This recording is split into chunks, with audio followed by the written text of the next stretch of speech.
go ahead and begin, even though everyone has not yet quite returned to their seat. Fred told me that I needed to maybe make a few extra remarks to explain what I meant by this topic. He did not tell me that I had to move up to the other end of the table. Here I am. As always, want to begin with reference to the U.S. Constitution, because that was fundamental to me long ago, early in my career, because I thought everything derived from all of our freedoms, our economic system, everything depended on what James Madison had written in our Constitution, trying to design a system of democracy, free markets. But then along the way, not much later, I learned that that couldn't be right, because in the middle 1800s, Argentina had translated the U.S. Constitution word for word into Spanish, adopted it, and it still did not work. So it couldn't be that the language of the Constitution alone, the recipe, the rules, was sufficient. I later, not much longer later I suppose, learned that the Soviet Constitution, in many ways, was superior to the U.S. Constitution. In the list of rights, I think there were about 150 of them listed, something like that, and the protections of property and all sorts of things. And as Fred pointed out this morning, there are certain things in the Chinese Constitution, and yet I thought about these things when Rob Luders was chairing the draft committee to draft the Constitution for Chile, and how difficult it was to create something of rules to live by. And in the U.S. context, it was supposed to be, more or less was, that it was the people writing a series of rules for the government to live by, as opposed to the government writing a series of rules for the people to live by, as is the case in Europe. Thanks to one of our panelists today, Hugo, a quote from the Bible, Luke 8, we find the parable. A farmer went out to sow seeds for harvest. As he scattered his seeds, some of them fell on the hard pathway and were quickly trampled down and unable to grow and become nothing but bird seed. Some fell on the gravel, and though they sprouted, they couldn't take root. It withered for lack of moisture. Other seeds fell where there was nothing but weeds. They too were unable to grow to full maturity, for the weeds choked them out. Yet some of the seeds fell onto good, fertile soil, and they grew and flourished until they produced more than 100-fold harvest, a bumper crop. Our panel today is with 5 scholars from different countries in Latin America. They will address the question of whether the cultural characteristics and institutional arrangements exist which would provide a fertile soil for a market economy to take root, flourish, and endure. I had once read an interesting piece by George Schultz talking about what it meant to be an economic policy advisor in Washington to the government. And he said, our job is like the job of a gardener. It is to, and maybe George had read the Luke parable, to deal with the pests, to make sure that the soil is fertile and moist, and let the nature take its course from there. Quite different than being an architect, a bridge builder, or something else that a lot of economists think that their job is in a sort of member of the government. In Hayek's view, the rules of human conduct that gradually evolved, especially those dealing with property, honesty, contract, exchange, trade, competition, and privacy, were essential fertile soil. Of course, Hayek was building on the principles set forth by Adam Smith. quote, "The property which every man has is his own labor, as it is the original foundation of all other property, so it is the most sacred and inviolable." I can't say that properly. So, to our panel, beginning with Rolf Luthers. Thank you very much. Can you hear me? Yeah. Yes, sir. Thank you very much, Jerry. I will be talking about this general topic in the context of the Chilean case. And what I will highlight is the importance of economic policies. You see, in your remarks, you sort of highlighted the importance of culture. And what I want to show is that within the same culture, you can have completely different outcomes depending on the economic policies you apply. And my final conclusion is that there is this inverse relationship between income inequality and stability of the system. Income inequality does make a difference. There's a famous, in Chile at least, famous documentary about the Chicago boys in which they interviewed two, and they said in that interview that the journalist asked me, what about income distribution? And I said, income distribution doesn't matter, it's just a matter of envy. It's just a matter of envy. Well, so that's what I believe. That if you look at the data, it does make a big difference in terms of the economic policies which are going to be adopted in terms of the stability of the system. So I think that we should be concerned about it, even if we think it doesn't matter. Okay. I want to first, well, in the case of Chile, and most of you know this, Chile is a country in which, in general, and over the last 200 years, rule of law has prevailed, property rights are relatively well protected, let's say. We have had a period in the 20th century of fiscal and monetary instability, but in general too, we have had relatively good macroeconomic policies, especially lately. There's open trade policies. In Chile, just like in Estonia, we unilaterally moved towards free trade, completely free trade. The average tariff in Chile today is 0.6%. Nothing. The maximum tariff is 6%. So it's a very open country. And we have had sensible regulations in general. So the basic institutions, which underpin the economic system, I think, it's a successful economic system, have been prevailing in the case of Chile. Now, the description of the Chilean case,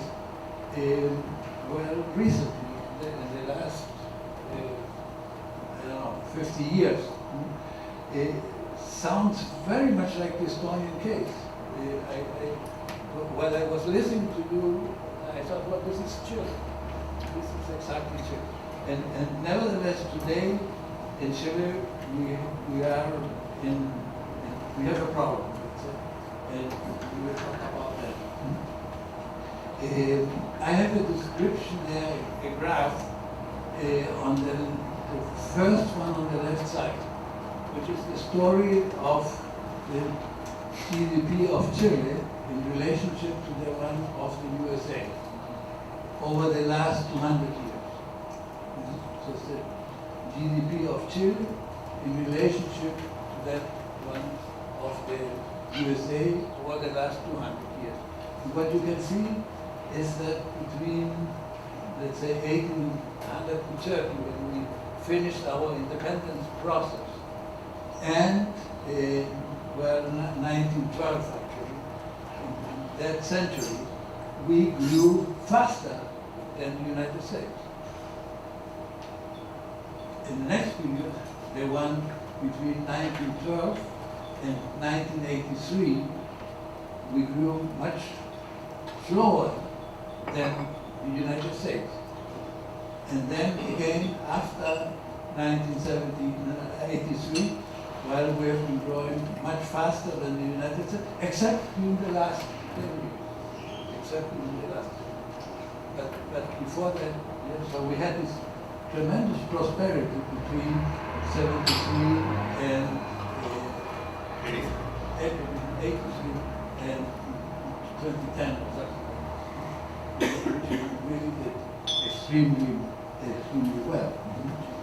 Now the interesting thing is that this is econometrically significant, let's say. What I prepared the graph and then applied discriminant analysis. I don't know if people are familiar with that here, because it's used in the biological sciences to distinguish between species. And so we had a species which described the Latin American economies, let's say in this case the USA economy, and we compared Chile with that species. And what we found then is that these differences are significant. We grew faster in the 19th century, slow in the 20th century, and again faster later on. Now,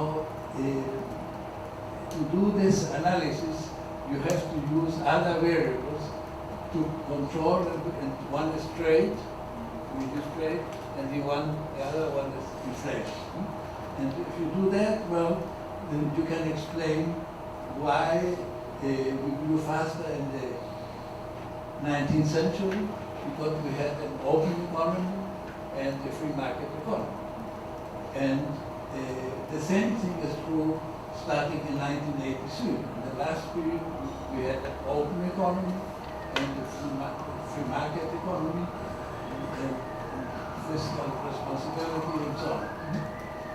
Whereas in the 20th century, we did very badly because we had the wrong kinds of trade policies and the wrong kinds of macroeconomic policies.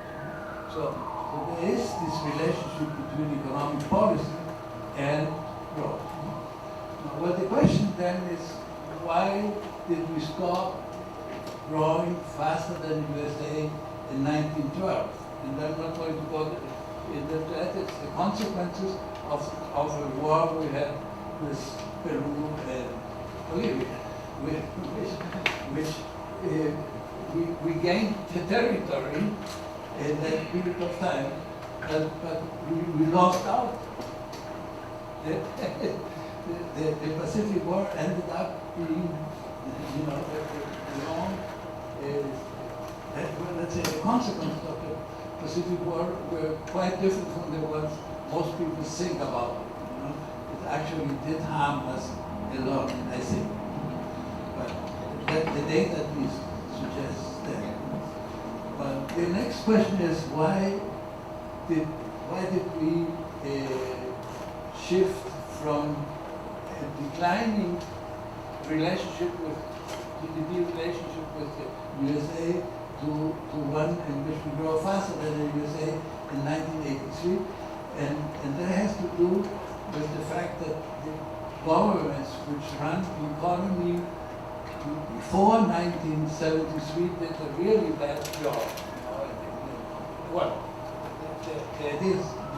And so people said, well, let's change, and invited the military, we had a military coup, and then the Chicago Boys came in, and the economy started to grow. The next question is, what's happening now in the last few years? And there are many explanations. Sebastian Edwards, in a book he just wrote recently about the Chile project, it's a Chicago Boys project.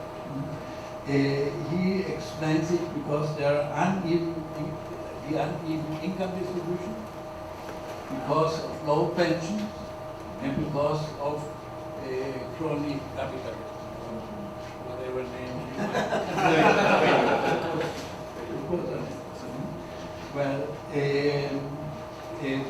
there are other people, which Axel Kaiser, which most of you know, who would argue that the problem is that we have not told the story, well enough. The left has told the story much better, their story was better, and therefore we have this instability in the regime. What I have a different explanation as the immediate cause, and I think the immediate cause was one of the difference between expectations of prosperity on the part of people and reality which did not take place. See, our economy stopped growing for reasons which we can talk later in 2010. But people expected incomes to continue to grow at the rate we were growing, so they got very indebted. They consumed much more than what was possible. They got very indebted, and they erected and said, well, let's change the system. Now the question then is, why did we stop growing in 2010? And I think that has a lot to do with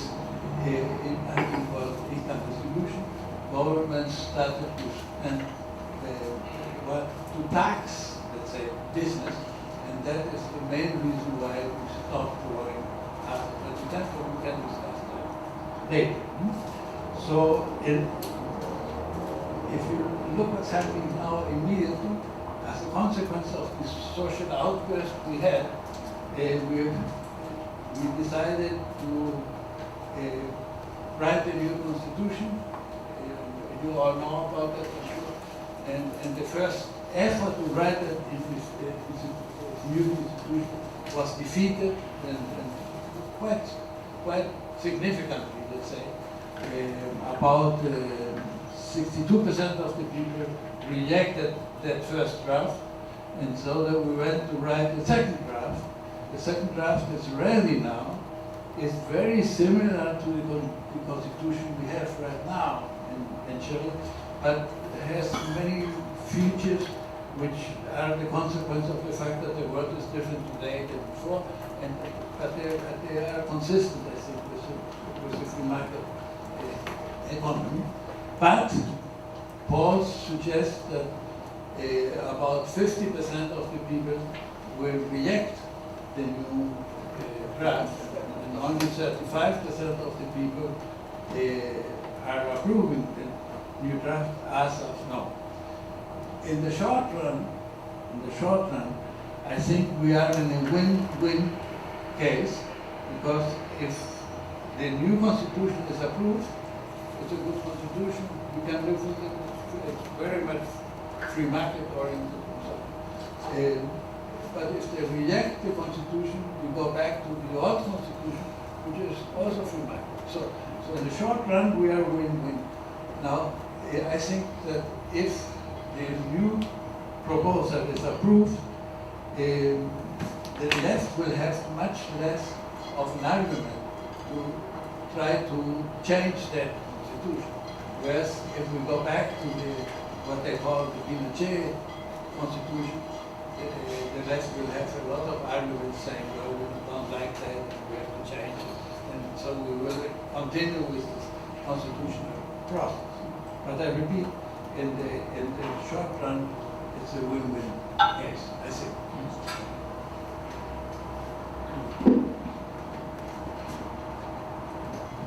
Thank you, Rao. And now, Alex, you have a slide load? If someone can help me just put it. But basically, the beginning of the slide, I basically summarize some of the key points that Dr. Jordan made in a speech at the Federal Reserve Bank in Cleveland, explaining what that Hayekian infrastructure is. So before you help me, someone? Yes. No, I want to start with, Jerry started with one of the parables, and the last book that Action Institute published here in Brazil is a Portuguese translation of Economics of the Parable by Father Robert. And I was reading the book Roads to Sound Money that I co-edited with Judy Shelton and in 2012. And Jerry started there with a quote of Father Sirico. There you wrote, "There were no restrictions remaining on the power of governments to finance unlimited debt. None of this was true under a gold standard." You know, some money has been an agenda to restrain governments' arbitrary behavior. The other thing that Jerry mentioned was the topic of the Constitution. Last year I wrote a paper for a book in honor of Jesus Huerta de Soto. It was an analysis of Montpellier in 1980.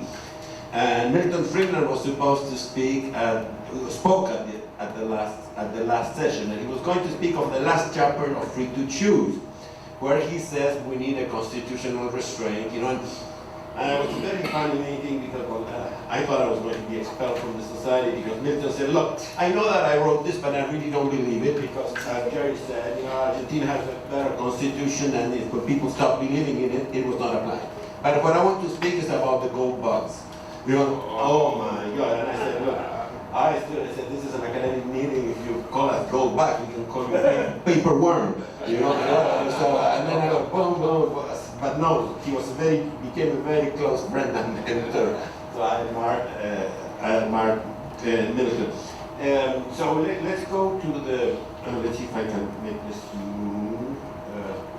So basically this is what Dr. Jordan means by the Hayekian infrastructure. Basically it's the view of equality before the law, no? And a key aspect of the Hayekian infrastructure is the monetary system. You know, so we need trust on the monetary system to be able to plan, you know, and to be able to enter into contracts. And we all believe that some money promotes prosperity, and there is a relationship with the fiscal sector. But as Dr. Jordan shows, is it not? You can have fiscal imbalances and still have a stable monetary unit, or a more stable monetary unit. It also doesn't solve all the problems in the free society. I think one of my first newspaper articles in the Wall Street Journal of Argentina, after I visited Panama in the mid-80s with Sir Anthony Fisher, I wrote a piece called Monetary Stability and Corruption.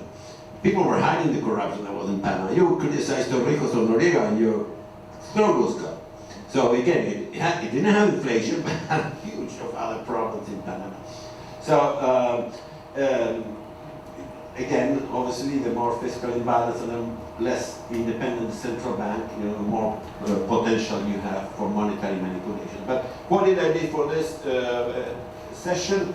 I just went to the wonderful work of the Fraser Institute, and also I added the heritage rankings and the scores on sound money, is the name that is used in the category in the area 3 of Fraser Institute, and monetary freedom and heritage.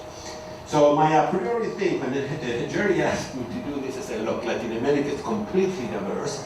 You know, each of our countries is completely diverse. The northeast of Brazil is totally different. If we don't have the northeast here, Brazil would be the richest country in the world, and completely free market for the talent of the universities, the managers.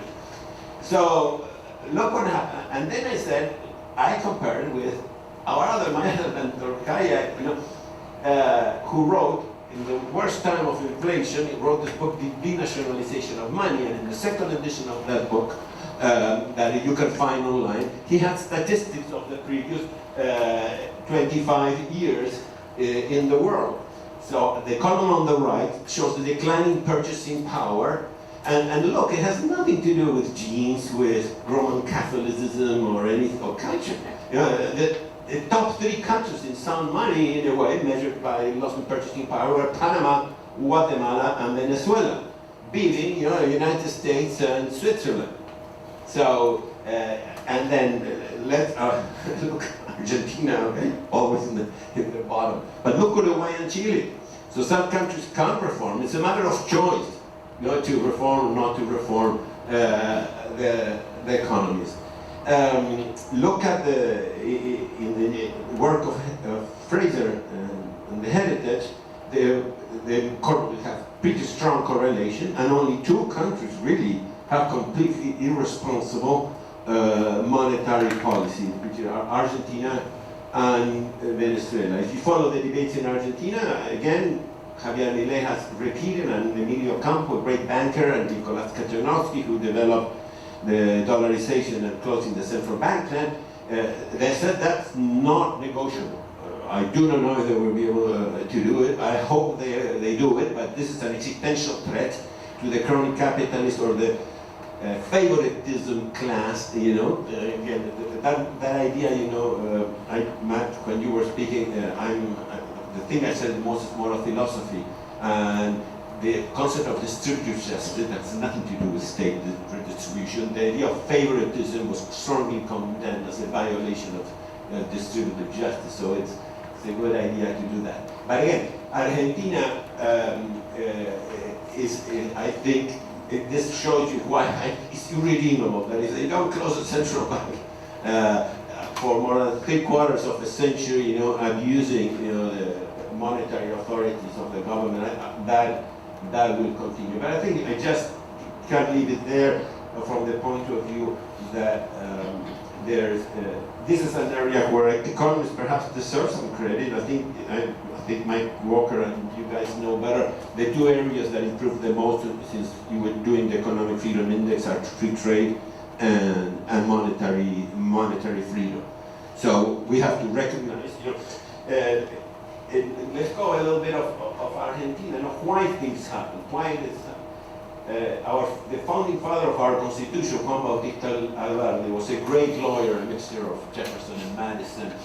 And basically he said, look, instead of copying the law of the Englishman, you have to copy the morals of the English. It's useless just to copy the law. Not only he wrote the Constitution, he wrote a 300-page manual of how to interpret the Constitution. Because he realized that the regulations that you use to interpret the Constitution, that was very short, can completely violate the constitutional principle. But to no avail. When ideas changed, Argentina went down the hill. Now, again, I said there's nothing Catholic in the issue. Juan Bautista Alvarez was a Catholic, but there was alternation of power in Argentina. His enemy, his nemesis, was Domingo Faustino Sarmiento, a president who was leading Freemason in Argentina. Argentina was 10 times more Catholic than what it is today. Now, finishing with this, the model that I used to explain why things happen and analyze a society or a region, things happen for 4 things: ideas, incentives, leadership, it's ideas without action and just ideas, and then providence or luck. We work in the 3, I also work in the 4th by training. But on the role of incentives, part of the incentives, I use the school of, I don't like public choice, the term is too good of a word for an awful thing. I call it the theory of bureaucratic decision making. And the incentives that exist in bureaucrats who are in trade and in money are much better than the incentives that exist in other areas of government. No one becomes a great, invited to, you were the central bank champion because your country depreciated the most. There are international incentives, and they basically, a lot of them change after post-Walter in the United States and Margaret Thatcher, and after the euro. Say whatever you want of the euro, but the monetary policy has been much more stable, and the countries that adopt the euro get very high scores in the Fraser Institute. So there are incentives in many of the central banks in the world to behave more or less responsibly. Almost all my professors at the Catholic University in Argentina went to the top school and repeating all the stupidity that people were saying at MIT or Harvard. So economists have an influence, but in many countries they are overridden by this crony capitalist class. Again, capitalism is the means of production in terms of the private sector, correct? There's nothing in the definition, on that definition, that prevents owners of the means of production colluding with the state. You know, so we can get offended if they use capitalism and they put a negative, pejorative adjective before it, but for Mises spoke about state capitalism, you know, and I prefer to speak about the free economy and avoid as much as I can capitalism. And again, part of the reason when I try to see why this happened, I think it's populism is the perfect breeding ground for populism is popular democracy and understood the majority rule, they can do whatever, we use that as a kind of Rousseauian democracy, implemented in countries with completely heterogeneous population, where there's no similarity. You know, if you go to Peru, it's not only Brazil, no?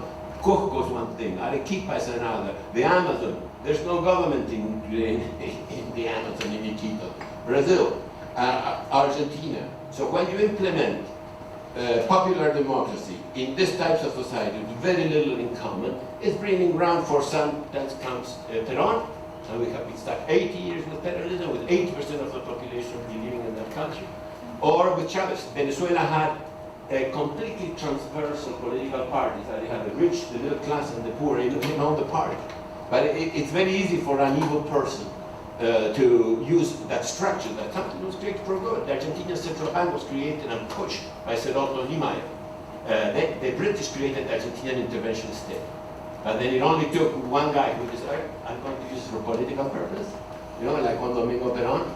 And for one reason or another, the mixture of these factors in some countries is so negative that I think can only change through radical solutions like the one that's being proposed today in Argentina, that hopefully it will happen. But if not, I think you're working in ideas. So thank you, Fraser Institute, for providing us all these great tools to analyze the economy.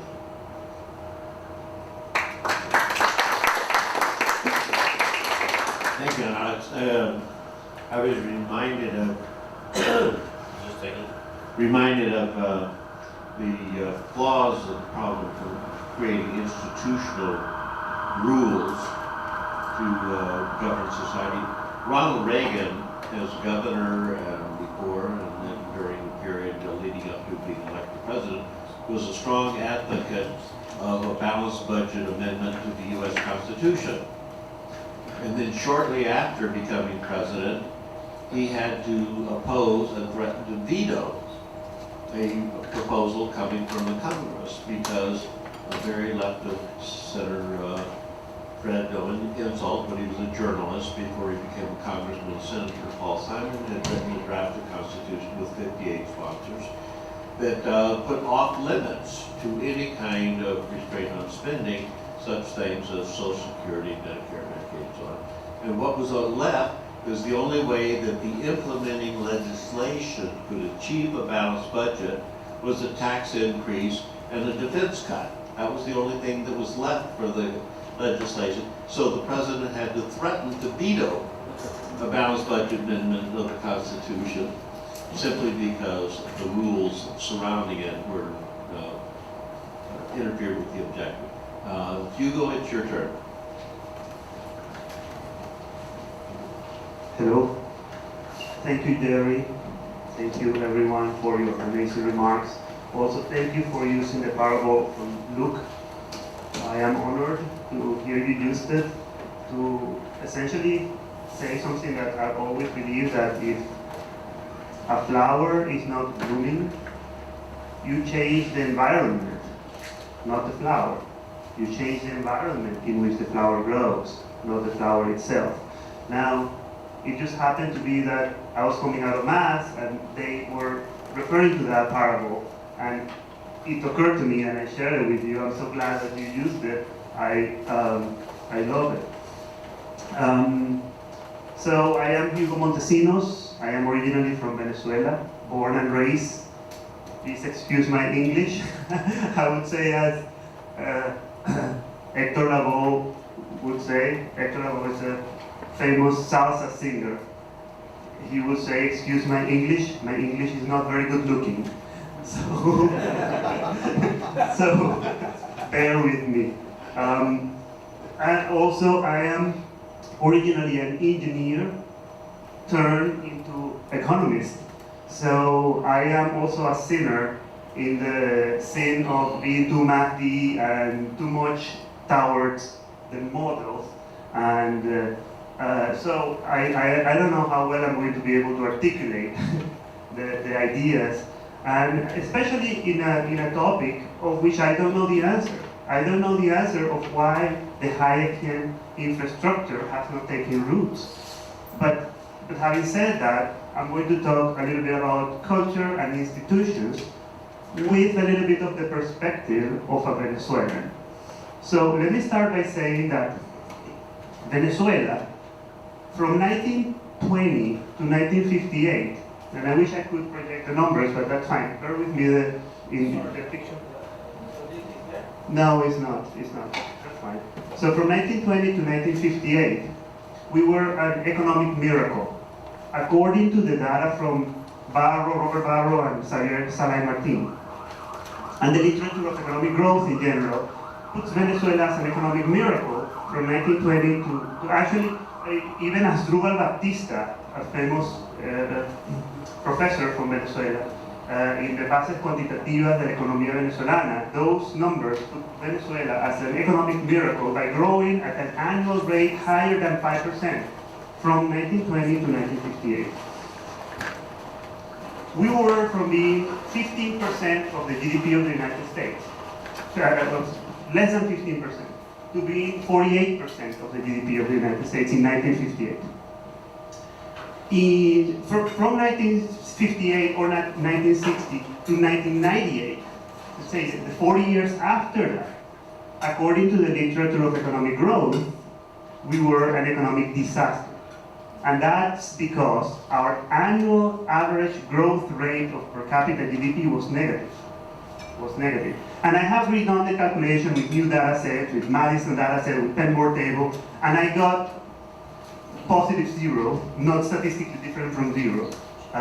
Some data sets give you negative, not statistically different from zero. But in essence, we didn't grow in real terms in a world that was growing. Now, not only that, I've listened to many economists in Venezuela, including Miguel Rodriguez, who was instrumental in some policies in Venezuela. And they actually praised some of the policies in the 60s and the 70s.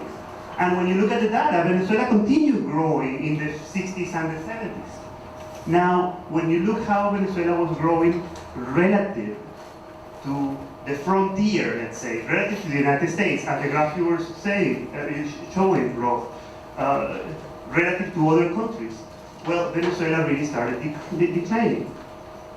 And why was that? Actually, yeah, we actually have democracy now. And by the way, as a Venezuelan, it hurts me, pains me, that my family participated in that. My grandfather, Hugo Montesinos Castillo, Hugo Rafael Montesinos Castillo,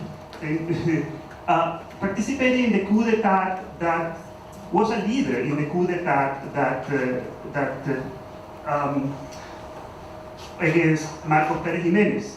And my dad always tells me the story that in the New Year's Eve of 1957, my grandfather came and said, everybody go to sleep, we're not celebrating New Year's Eve. Why? Because he was conspiring with the people and the tanks and the arms to go to Caracas to take over the power, and he was also a speaker, so he actually, and a media person, so he put the radio stations and television stations in chain, and he was speaking, saying, Venezuelans, get out to the street. This government is already down. He was captured, tortured, very bad type of tortures, but he survived, and a couple of weeks afterward, 3 weeks, January 23rd, 1958, government of Venezuela fell, Marcos Pérez Jiménez flew, and we started a new democracy.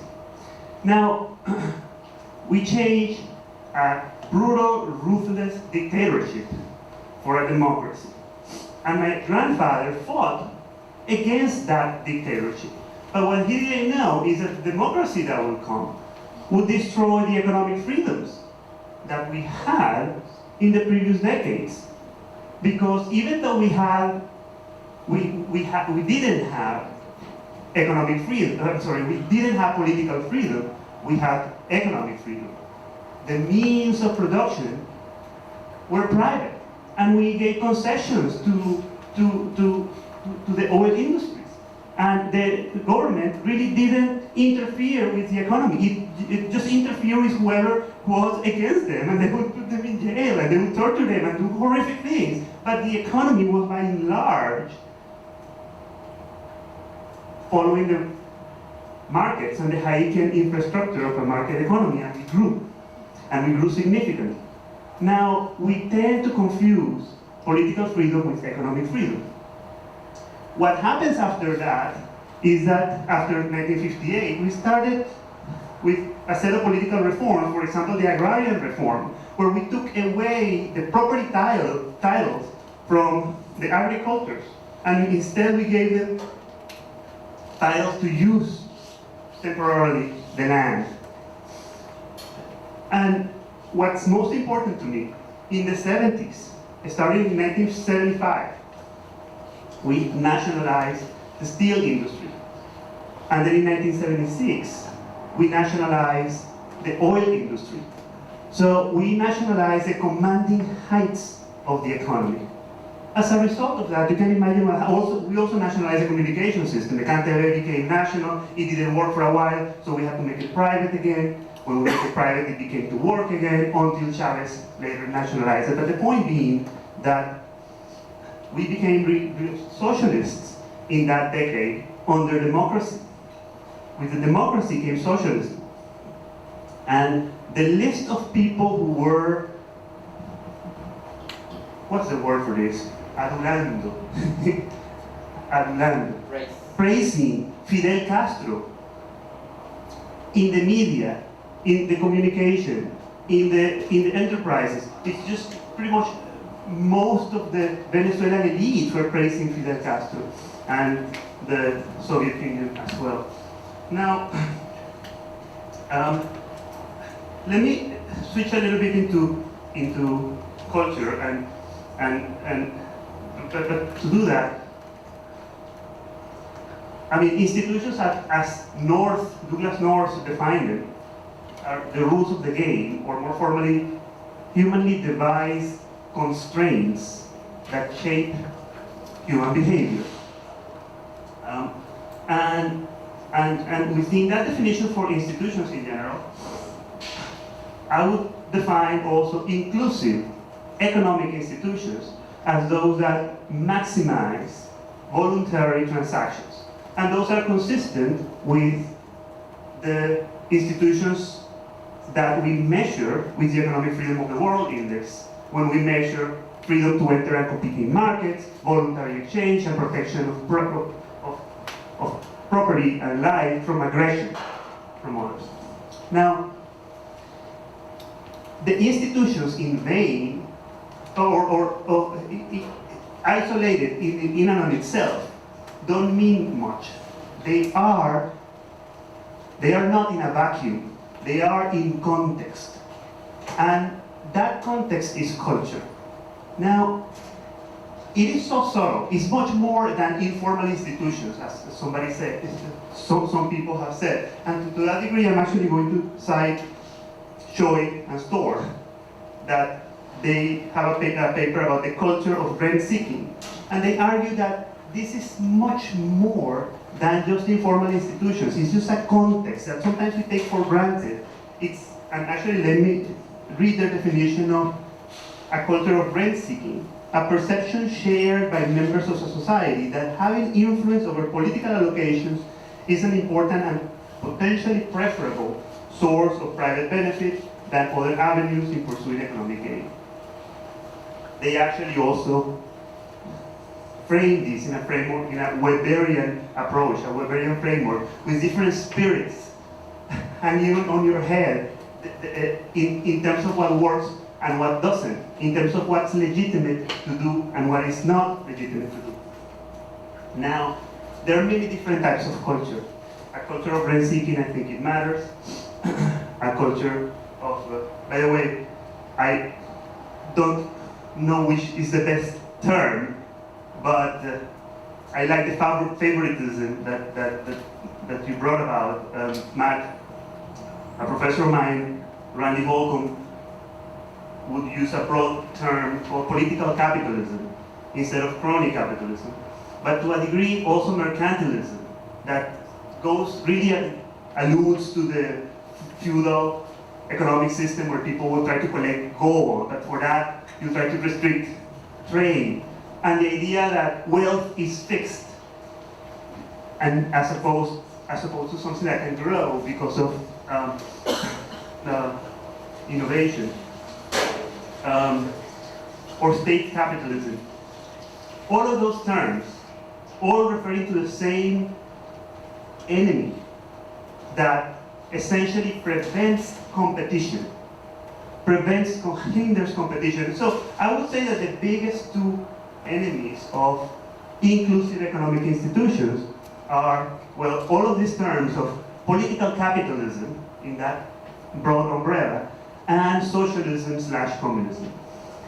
And then having those two things, the interaction between the two. The interaction, in the case of Venezuela, well, we have that interaction in place, and it's really, really damaging that you see these entrepreneurs, empresarios, actually, that really don't want to compete. And something I want to add is that these people are venerated by the society. Why? Because they make a lot of money, and what do they do with that money? They actually, some of that they invested in Venezuela. They do schools, they do political, they do sporting events, and people love them. People love them. So over time it becomes a culture where you think it's legitimate that these people actually make their money that way without competition, and people defend them. They need to do this in order for us to survive. We need to protect the local industry. And have you heard that? Everywhere, pretty much. Now, in terms of, so that's in terms of political capitalism. In terms of the other monster, the other evil, communism and socialism, well, it's dead, right? Marxism is dead. Why? The fall of communism shows that that's the case. Cuba, North Korea, no country that has embraced Marxism, Engelsism, communism, socialism has prospered. Well, no, it's not dead. It's kind of dead in the economic sense, but it's not dead in the cultural sense. So remember what they actually mean. They actually really mean not so much anything about the economy. It's really a clash of classes. The oppressor versus the oppressed. The bourgeoisie versus the proletariat. You versus me. It's a dividing culture. And when I discuss this with my students, I ask them to identify, what do you identify with? Are you a bourgeoisie or are you a proletariat? What do you identify with? And they're like, oh, wow. Yeah, I've never thought it that way. Those two categories are not very representative. But when you're talking about, when you're not thinking about it, it's very easy to say, yeah, let's blame someone else. Therefore, let's divide and have an oppressor and an oppressed. Well, that's what they tried to do with the economy. It didn't work. But think about it, we were talking about how many genders we have. Now, if you don't think that one person who transitioned from one gender to another is a they, them, then you're oppressing them. You're against them. You're the oppressor. You become the standard, the status quo who's oppressing those who want to change. So they're trying to, effectively are the same ideas of an oppressor versus an oppressed. And they're trying to instill those ideas through other aspects of culture that are not necessarily the economics one. Now, this is very dangerous because it has everlasting consequences. Now, culture, there are many different cultures, and some of them are more malleable than others. Some of them change less or faster than others, are more sticky than others. Some of them not. One of the ones that changes very, very slowly is language. And I was talking with Matt, the effect of language on the economy, and it has to do because out of the many dimensions of culture, the one that has been associated with economic growth and prosperity, for the most part, is individualism, collectivism dimension. And when you look at the language, and it was developed over millennia, even not just the history, but also the prehistory, prehistoric. Before writing, you're already speaking. And how that language evolved has to do with the interaction of tribes talking to each other, trading to each other, among themselves and others, exploiting their diverse talents. And so it's a combination of history, path, culture itself, geography, that, in my opinion, drives that culture, and as a result, it drives the institution, the inclusive economic institution. Now, when it comes to language, let me give you an example of something. In Spanish, if I want to say, yo estoy hablando, I do not need to say yo. I can just say, estoy hablando. The same in Portuguese. I don't need to say, eu estou falando. I can say, estou falando. And that's perfectly grammatically correct. In English, I cannot say the same thing without the I. I need to say, I am speaking. Have you thought about that?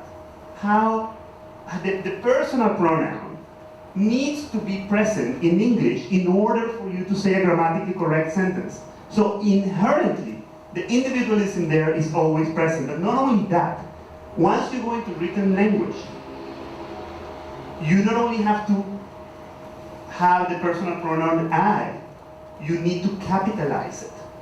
So you capitalize the word God, and you capitalize the word I, and so far we know English is the only language that has such a characteristic that makes, obviously, people who speak the language naturally more individualistic. They think about themselves, and my students actually, for the most part, they leave home to pursue their careers at a different place as opposed to their families, to stay with their families, and they want to be the best, as opposed to, yeah, no, let's just have something and conform with society. That promotes a culture of independence, of autonomy, of pursuing the self-individual success, as opposed to conformity, obedience, and interdependence instead of independence. Now, when we look at individualism and economic institutions, and I hope I end with that with this soon, and I have a graph here, but a picture in my mind. In the x-axis, have individualism going from 0 to 100, and this is individualism from Hofstede dimension. And on the y-axis, I have the average economic freedom from 1985 to 2015 in 5-year increments, but that's just the average. So then, picture the average economic freedom, which is like 4 point something, I believe, and the average individualism, which is about 40 or so. I don't remember the exact numbers, but in the first quadrant, high economic freedom, high individualism, well, are the countries that not only grow faster, but also at the very top are the United States, Australia, New Zealand, and highly individualistic countries. Also, there are the, believe it or not, Sweden and Denmark. In the third quadrant are the countries that have low economic freedom and collectivism. Now, I want to remark two things. One, all Latin American countries are not in the right. And by this, I say not in the right, I say all but one, Argentina, are in the left of culture. So all Latin American countries are collectivistic from the Hofstede measure of culture. And Argentina is slightly to the right of the average, but not statistically significant. So it's essentially at the average collectivism. Now, some of them have grown a little faster than others, depending on the period. And some of them have had more economic freedom or less economic freedom, depending on the period. Venezuela, well, we didn't measure economic freedom back in the 20s, 30s, 40s, and 50s, but back then we had much more liberalization, market liberalization. Now, we went back.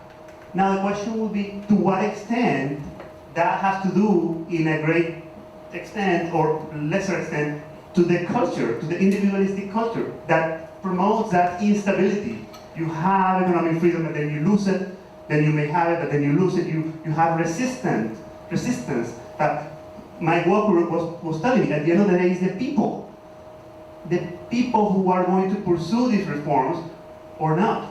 So,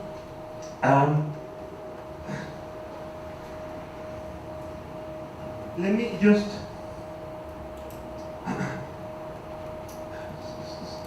finish with two remarks super quickly. One has to do with the Estonia single revolution.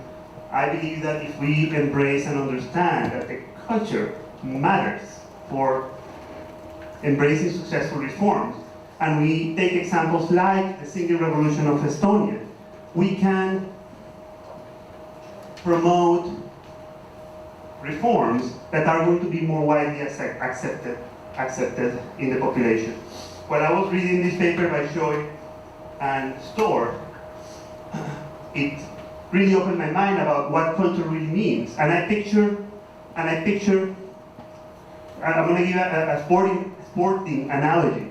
I picture Pelé and Neymar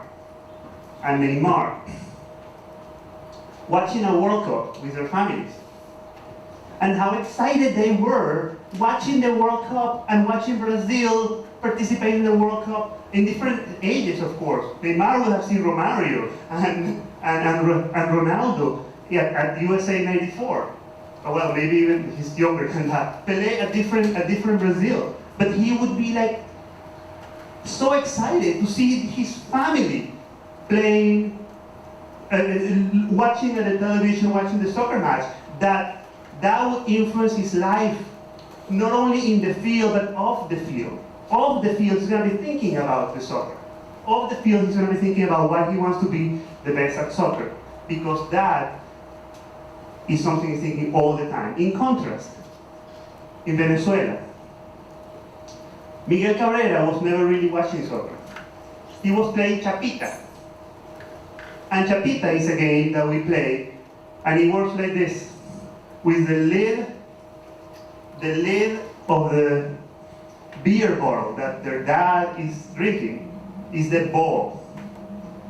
And the stick of a sweeping broom is the bat. And that stick is really thin, and this lid is really small, and also when you throw it across the street, it goes in a curve. So you play for hours and hours and hours a day that game, you get an amazing hitter. And out of a population of, right now, 30 million, you have so many big leaguers in baseball. It's difficult to have, for us, people like Neymar. Yeah, we still have Salomon Rondon, Juan Arango, Joseph Martinez. They're good soccer players, but at that level it's difficult. I mean, Uruguay and Brazil, they live and breathe soccer. Now, I hope this kind of led us thinking about how we live and breathe the culture that we as individuals can prosper, can succeed, and that we think about how I'm going to create an enterprise that's going to be for me and my family, and that's honorable, as opposed to how do I think about what kind of political connections? Who do I need to talk to become prosperous? The know who as opposed to the know how. So that, on that end, and let me just say one more final remark about inequality, and that's really not to do too much about my presentation, but I believe also it affects culture. Thinking it from the perspective of the culture of inequality. Do we think as inequality as a good thing, as Vlad was discussing earlier in his presentation, or do we think about inequality as a bad thing? And Fred, you were discussing the remarks from Bob about how inequality promotes stability. I would argue that there are two kinds of inequality. Two kinds. The good one and the bad one. Now, what are those? The good one is the result of innovation, productivity, competition, and growth. Say the type of inequality that comes from Steve Jobs creating the iPad, the iPhone, and Elon Musk doing things. The bad one would be the one that comes as a result of political connection, plunder, corruption, and steal. If that's the type of inequality that you're exposed to, if that's what you see, that the way to get richer is to be through political connections, through contacts, through know-who, as opposed to through know-how, then inequality is naturally going to be a bad thing in your culture. But if the inequality you see is that one that comes out of innovation, productivity, creation, creativity, and therefore the natural reward that the society gives you out of that, I don't think people are going to necessarily think of inequality in a bad way. Nobody really think of, yeah, no, it's kind of like unfair that Messi earns this much, unfair that Neymar earns this much, because we know they're talented and they're doing amazing things. So, well, having that remark about the two kinds of inequalities and how that affects culture, I end my presentation. Thank you very much. Thank you, Hugo. It actually suggests a number of interesting hypotheses, some of which could actually be measured, Mike, if we figure out how to do it. Next we have Roberta. You hear me? First of all, thanks so much, Jerry and Rod, for letting me join this panel. It's very inspiring, lots of food for thought, so I appreciate it. Answering the question of why Brazil has not taken the road of a hierarchical infrastructure of a market economy is not an easy task at all, especially if I have very few minutes. My hunch is that any effort to tackle these complex issues requires to take the history of Brazilian institutions seriously. My main conjecture is that our extractive institutions have evolved in a way that converged on an economic system called, crony capitalism, that is built on a symbiotic relationship between big government and interest groups to favor their own goals through rent-seeking activities. The gene of rent-seeking is discretionary power of public officials that are entitled to make the interventions. Understanding these troubled issues take us back to the 16th century, when Brazil, as a colony of the Portuguese Empire, could not choose its own institutional framework. Brazilian institutions in colonial times were responsible to the constraints mercantilism put on voluntary exchanges, freedom to trade, freedom to compete, freedom to have endorsable basic property rights. Unfortunately, there was slavery, and people were not treated the same way under the law.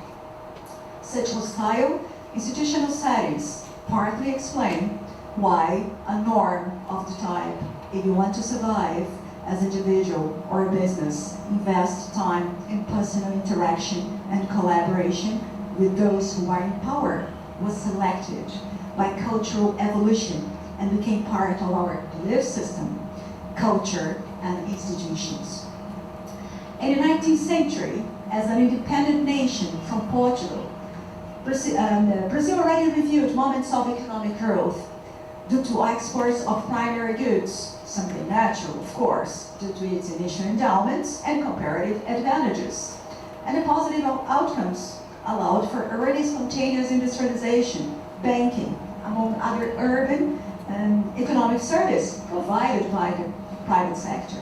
Yet, the belief system favoring crony relations and rent-seeking survived. The same holds to the 20th century. When Vargas, our Peron, conquered power and became a dictator from 1930 to 1945, many institutions, regulatory agencies, and organizations were redesigned to endorse his debatable view of economic development as a national project, undertaken by a strong government that would be the father of the poor people. The propaganda was that Brazil, under development, resulted from its position in an international trade that was regarded as a zero-sum game. The foregoing misleading ideas became more and more appealing in the 1950s, 60s, and 70s. And this is partly due to the influence of the Economic Commission for Latin America, CEPAL, that had lots of influences in universities and lots of appeal to populist policymakers. To them, an exporter of agricultural goods, like Brazil, would have a commercial policy doomed to failure and poverty. The solution would be then to promote a national developmentalist project in which big government would be responsible for long-term funding of private as well as public investments, make production and allocation decisions, control prices, allocate resources, provide subsidies to industrial sectors that would put the country closer to the technological frontier and free from the very unfair international competition. To me, the Brazilian choice of an institutional framework to put import substitution model into action gave rise to an increasingly complex trajectory of interventionism with lots of rooms for tax breaks, capital and price controls, trade barriers, subsidies that in turn institutionalized rent-seeking and gave extra room for new mistaken stages of interventionism. Such trend persisted after Brazil and its Brazilian redemocratization, in the 80s, and even extended economic privileges to other groups after the 1998 Constitution, the Constituição Cidadã, the Citizens' Constitution, in response to that increasingly complex dynamics of interventionism, always accompanied with fiscal crisis. Some presidents, and we can cite some names, Cardoso, Temer, Bolsonaro, in a sense, they all invested some energy, but not enough, to my humble opinion, on institutional reforms that could put Brazil a bit closer, Jerry, to a Hayekian economic infrastructure. They decided to play safe and to stay in power, and went on playing the game of rent-seeking and crony capitalism. We now have a new government, you might all know, that promised some institutional reforms. Brazil is trying to approve a new tax reform. The initial idea was to simplify our chaotic tax structure with the introduction with a VAT system. All that seems, to me, a field experiment for us to test the robustness of rent-seeking and crony capitalism institutions.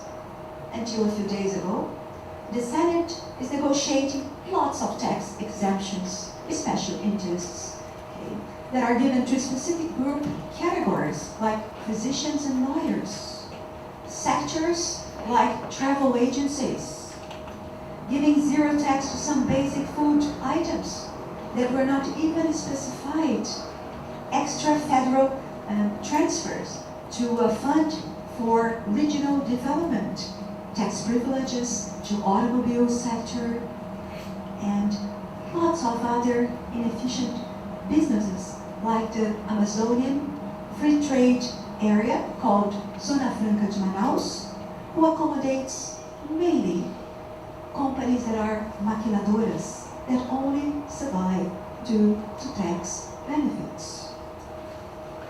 People, after all, this not so optimistic interpretation of why we are very far from the Hayekian infrastructure, what can we all do to contribute to a better scenario in the future for economic freedom? My suggestion is education, education, education. Since it is a promising way to contribute, it may take a while, but it's worth it. We have to change the belief system, and because Brazil needs a better belief system and better economic institution. Let's do it. It's important.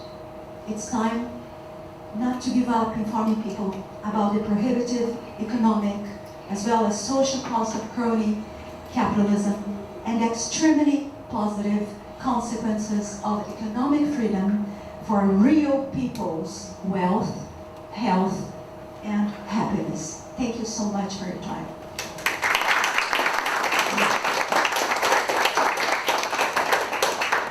Thank you, Roberta. Brazil has been a puzzle to me since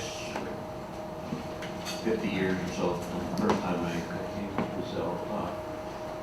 Andrew Ferguson, who preceded Adam Smith and David Hume, had argued that it's not by human design, but our human actions by which prosperity. And I've always wondered why the acceptance of human design from on high seemed to be especially strong in Brazil, was always my impression. And allowing things to emerge spontaneously as a result of human action simply was not a concept widely accepted. And your presentation still leaves me with wondering about these, like, maybe it's these cultural issues that we've started talking about. And so our next presentation is Jorge from Brazil, Bolivia. Thank you very much, Jerry, for the invitation to speak today. Last night, in the enthusiasm of the conversation, Michael asked me if I knew personally Hayek. It wouldn't be possible, but having read so much about what he has written, I think I can say I know him a little. So I would say the Austrian tradition and its commitment to methodological individualism, what economists would say microeconomics, I think it's very important in the Hayekian infrastructure. This idea that each person can and should take its own decision, and in that way society coordinates better the decisions that collectively they are making. It's central to this Hayekian infrastructure. And in a way, this is common sense. I believe that greatly part of Millei's success is due to that. He's telling something that is very common sense. You are your own agent. You have the responsibility of your own life. But then, while Hayek was living to economics went to speak about aggregates, not about persons, and probably to please other methodological theories or empirist and rationalist methodologies from the time. And as you know, this idea of the Methodenstreit was always essential to the Austrian tradition, with Karl Menger too, and the German school. And Mises and Hayek's ostracism has a lot to do with this commitment to the marginal and the individual methodological individualism. Because I think one has to be committed to the truth one has discovered. They weren't just stubborn. They knew that the Austrian method works better, explains reality better, so they had to stay committed to that. And Hayek, for example, Hayek goes so far as to say that Mises was the only person who understood what was happening in post-World War I in Europe, why inflation was so rampant. So why, or I would say too, in 1922 he explained why socialism wouldn't work. It couldn't work. Much years before we all saw their failure in 1991. So why hasn't the Hayekian or the Austrian infrastructure taken root? I would say yet, because I'm hopeful it will, because it's methodological stronger. My ideas are, in a way, making, so to say, a self criticism as an Austrian, probably because some of the text or from Mises or Hayek sometimes have a bitter language because they realize that they aren't being heard. So sometimes you can see they're bitter about them. And with a bitter attitude and a bitter language, you can have a friendly dialogue with other people. So I would say that kind of a partial part of that. Because being right doesn't mean that you don't have the necessity to hear the other.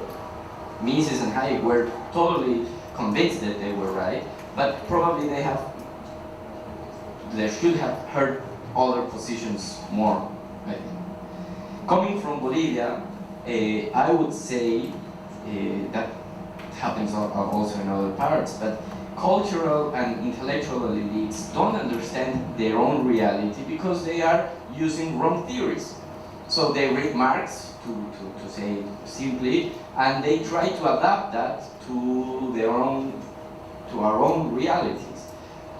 Not realizing not only that the theory is wrong and that thus couldn't explain reality good, but they try to force things.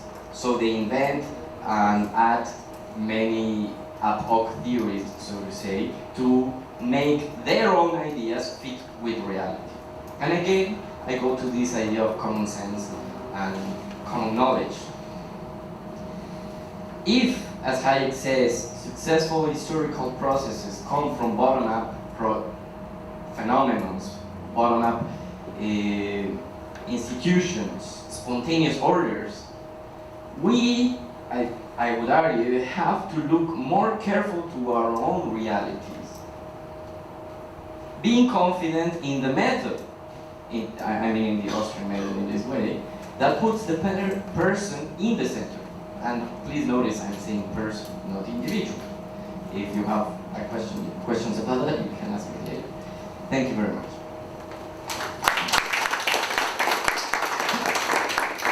Thank you, Jorge.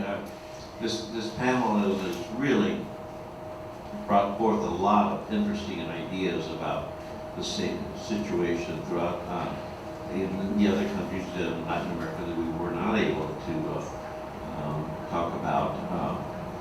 I'm going to open it up for a little bit of discussion as long as Fred doesn't bring down the gavel and say that we must stop.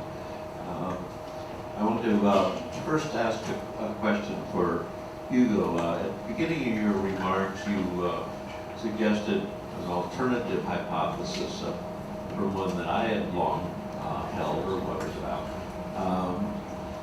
The first ambassador for the United Nations for Ronald Reagan was Jean Kirkpatrick. She drew a distinction between a totalitarian regime and an authoritarian regime. Milton Friedman argued that authoritarian regimes where you did not have political freedoms but you had economic freedoms would naturally evolve into one where you had personal freedoms because and eventually get away from authoritarian regime to democracy. And you suggested an alternative that democracy through process of nationalization of industries and so on could evolve from authoritarian through democracy to totalitarian. It's a hypothesis, it's an evolutionary experience. Would you describe that as an alternative to what Jean Kirkpatrick and Milton Friedman suggested?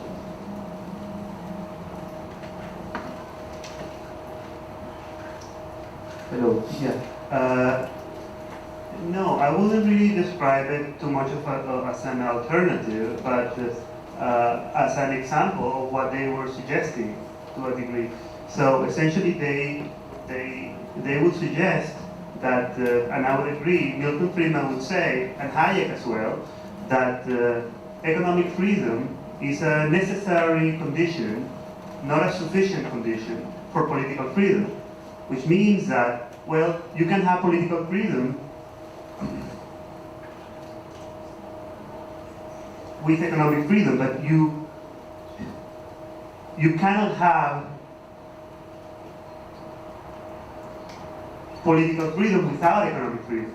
Does that make sense? So it's a necessary condition for political freedom, but it's not a sufficient condition for economic freedom. Another way to say that is that you need more than just economic freedom to achieve political freedom. Now, what anecdotally I said is that in Venezuela, we have tyrannical, authoritarian regimes, and that led to democracy. Under the democracy, we eroded the economic freedom. So we had political freedoms, but not economic freedoms. And as a result of the erosion of the economic freedom, because it is a necessary condition but not a sufficient condition, if you don't have it, that's going to lead to totalitarian regimes, and that's what led to Chavez.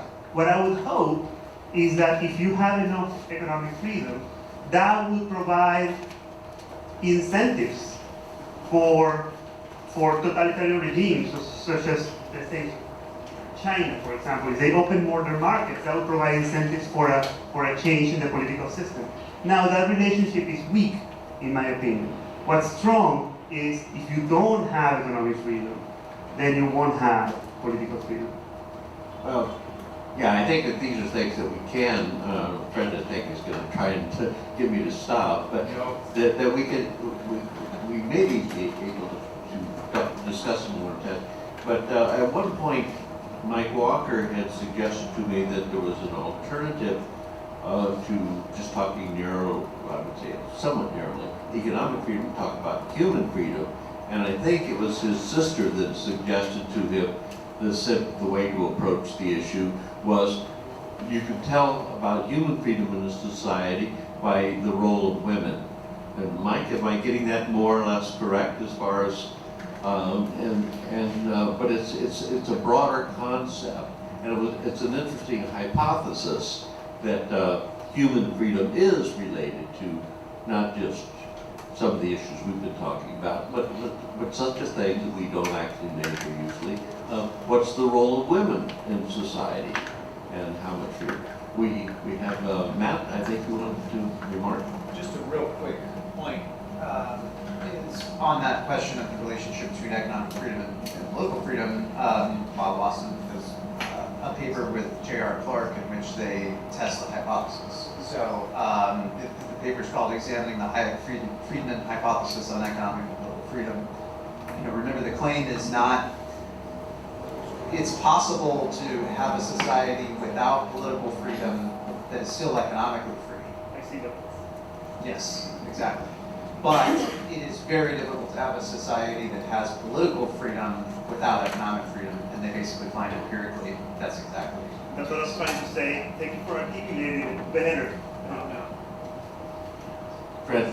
Just a point of procedure. Vlad and I just caucused, and how about 12:30 is a hard deadline?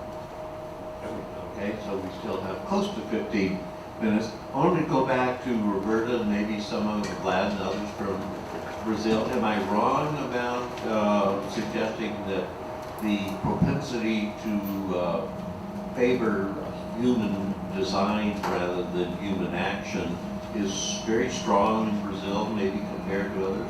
Robert? Jerry, I have no idea if I can really do a fair comparison with other countries, but I'm inclined to agree with you that in Brazil, all this idea, this huge propensity for designing, is part of our culture. I think history explains institutions in colonial times were super hostile, okay? And I really believe in cultural evolution. So this small group that I said, okay, to you guys, that for you to survive as an individual, you need to be with somebody that is in power. And people start believing that it is the way it goes. And this is very easy for populists and for people to, like Vargas, among very other populists here in Brazil, including the current president, I dare to say, that they believe that they are the designers. And in Brazil in particular, there is a very long-standing tradition. I think it's part of our culture, really. I cannot think of something alternative. But is it a pervasive acceptance of top-down? I think it's top-down. I really think it's top-down. And acceptance at the throughout the society. Yeah, I think. Vlad, do you want to comment to it? Oh yes, sorry, finish. No, Vlad, really, be my guest, really. I think what's going on, part of our inequality, this idea of top-down is that in the top, the people that has best connections, best knowledge and education. So I am in the bottom, I will accept this. Part of the answer, that's why I accept the top-down decisions. I think the second part of the answer, in our, I would say not for the whole period, but since 1930s in Brazil, the idea that came from the Economic Commission, headquartered in Chile, the Latin American Economic Commission.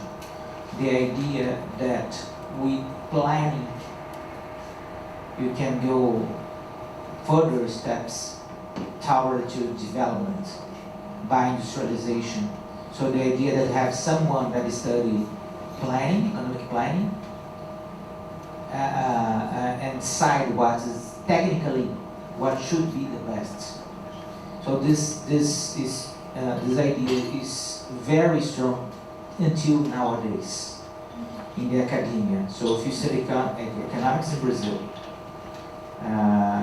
you probably you have more than a half of the discussion with economic policy towards planning or towards designing. And so the basic, the ideal economist is a guy who is going to be on the top, managing the system and planning. So this is so strong, and other social sciences also in our Latin America, Brazil particularly, with this idea of planning a system to go further in development. So Argentina has Perón, and we have Vargas is equivalent in Brazil, and this I think it was a trap for both countries, and for us nowadays, just to have an idea, the only classical liberal think tank in Brazil is ours, with a huge country with 220 million people, several universities, just one.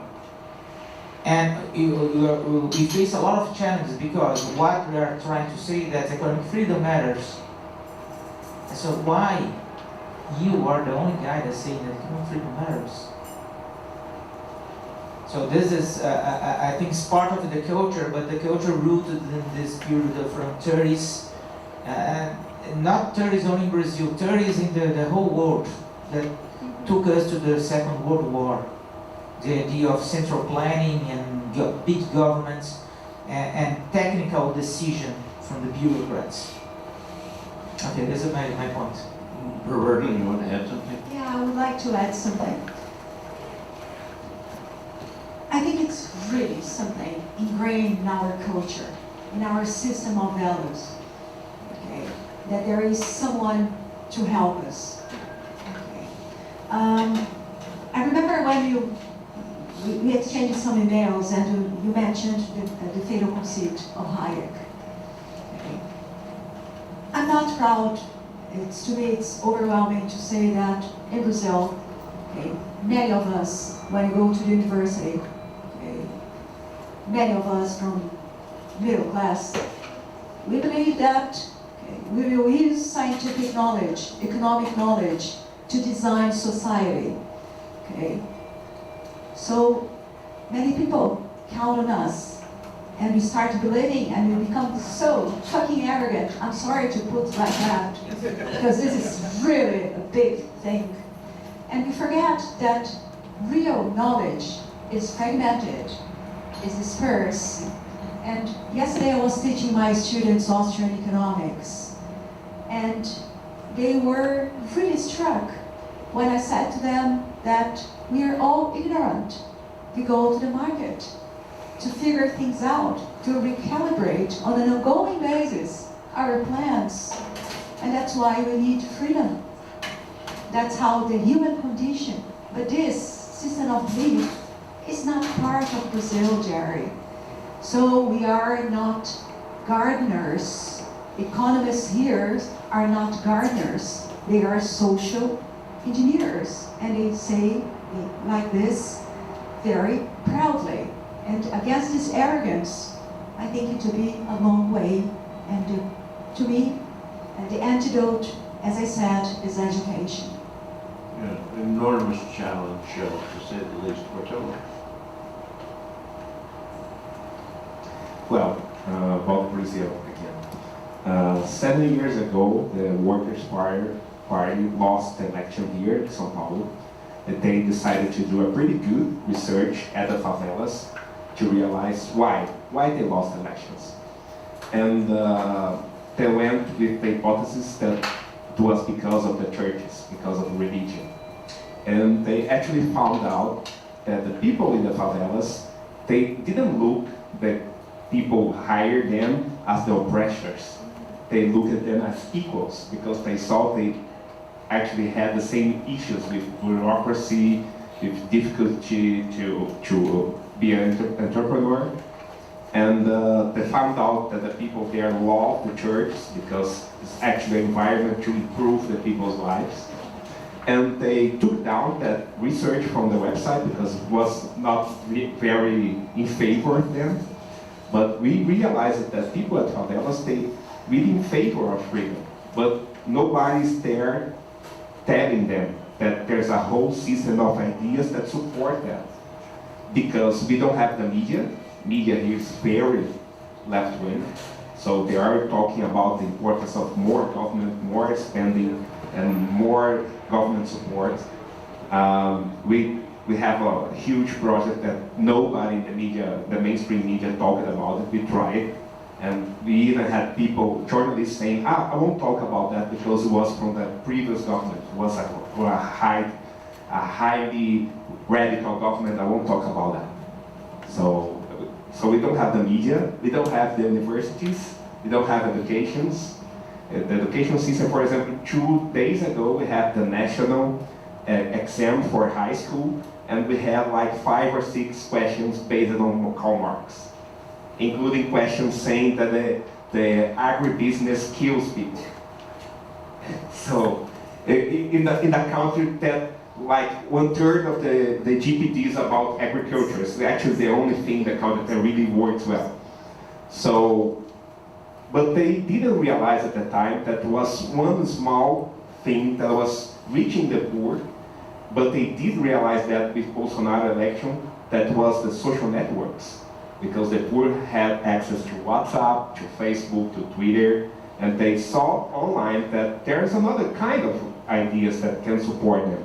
And now what they started doing to hunt down people using the Supreme Court against people saying in favor of free market ideas and in favor of more. Of course, we had some radicals there that were hunted down too, but they started to hunt down everybody. So now we have a problem with freedom of expression too, because of that. But we did have an opportunity there, and I think we still do, to use better the social networks to reach more people, especially the poor, and say, yes, there's a different kind of system here that supports you having more freedom to become richer and to get a better life. Very, very interesting, I think. Jorge. Thank you. Probably with a couple more minutes, I want to point this idea more why I use the term person and not individual, because it's not just semantics. Person is a philosophical concept that inherently, essentially, has the idea of relation. Individual, on the contrary, it's like an atom. That's why talking about personal freedom, I think it's important, because I am the son of my parents, the brother of my sister, the friend of my friends, the member of a community, of a church, of a football club. And I think it's very important for us in the classic liberal movement to show people that when we are speaking about freedom, we are not speaking about my selfish freedom. Selfishness is not a virtue. We must say that, I think. We must show that we are rooting for your success, because your success would mean the success of your family. A normal people, a normal man or woman want to be successful not for her or himself, but for their family, for their friends. If I'm well off, I will invite my friends to a barbecue at my home. That's natural. And we are, I think, in the liberal movement saying that clearly enough, because when we speak about personal freedom or individual freedom, people tend to hear laissez-faire, egotistical people, selfish, you only want to be good for yourself, and that's where socialists grow stronger, because they say they want to take your rights, they want to take your benefits, they want to turn around the family. If we have that woke ideology, in Latin America, you don't want to have anything with modernity, because you see that as the modern day, what Europe or the US are exporting to us. So we tend to go back to tribalism and say we are happy, poor but happy. And you, the Latin Americans, know that. I don't know why, and I will end with this, is we kind of have this strange sensation that, yeah, that's Latin America, we're poor, but we're happy. But we're happy because we have communities, we have families, friends, stronger than in Europe or the US. Even though we're up against Vlad and the Fred's deadline, I want to give Natalia a comment, because it's a view other than from within Latin America, I think would be interesting. Thank you very much. Well, to me, it was a revelation a couple of years ago how similar the situation in my country is to that of Latin America. The same issues that we're facing, but to the point that, you know, my country right now, we know a lot about the welfare state and not being able to afford it, and the supposed need to help out a lot of people in need, because we've always had issues with poverty, but right now we're mostly dealing with internally displaced people and a way to somehow help them out. So it's just an interesting contrast between state solutions and the free market ideas. So the state solution was essentially to put people in gymnasiums, in gyms at schools and universities where they spent months living there, and then kids came back to school to study, and then the people had to get out somewhere. So that was the solution on the one hand. On the other hand, it came from the civil society, because fortunately we have a very powerful civil society in the country. So they, after the Kyiv region was deoccupied, they started going to these little towns and villages that were kind of dying out, and they were researching what professionals they needed there. They created a database, and they looked through the database of internally displaced persons and started matching professionals with the needs in those local communities, and that's how they started covering those needs. And with the help of local communities looking for houses, apartments, any kinds of accommodations to bring those people in. And so I think that in our case, we were once again able to see that maybe not through only entrepreneurial ways, but just creating a free market of solutions and ideas, it will work, because it does work and it has the potential to be scaled and replicated if we learn from that experience. Well, Hayek would be proud of that example of the uses of knowledge in society. That anything that lowers information and transactions costs and allows more, I would say individual, but maybe I need to think about the decision making, and maybe the spontaneity of human action is facilitated by improving the mechanisms, social media and others, for human knowledge, the uses of knowledge in our societies. I think I better call this to an end. Thank you very, very much for, I thought it was a panel that exceeded my hopes and expectations, and I want to thank all of you for this. Maybe we'll continue and approach on the time of others in the afternoon. Thank you.